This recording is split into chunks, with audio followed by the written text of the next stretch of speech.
اور بہت سی بستیاں تمہاری بستی سے جس کے باشندوں نے تمہیں وہاں سے نکال دیا زور و قوت میں کہیں بڑھ کر تھیں، ہم نے ان کو برباد کر دیا اور ان کا کوئی مددگار نہ ہوا۔ بھلا جو شخص اپنے پروردگار کی مہربانی سے کھلے رستے پر چل رہا ہو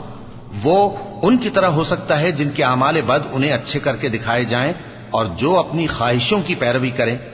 وہ جنت جس کا پرہیزگاروں سے وعدہ کیا جاتا ہے اس کی صفت یہ ہے کہ اس میں ایسے پانی کی نہریں ہیں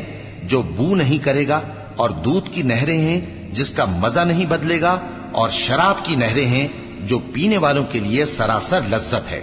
اور صاف شدہ شہد کی نہریں ہیں، اور وہاں ان کے لیے ہر قسم کے میوے ہیں، اور ان کے پروردگار کی طرف سے مغفرت ہے۔ کیا یہ پرہیزگار ان کی طرح ہو سکتے ہیں جو ہمیشہ دوزخ میں رہیں گے اور جن کو کھولتا ہوا پانی پلایا جائے گا جو ان کی آنتوں کو ٹکڑے ٹکڑے کر ڈالے گا؟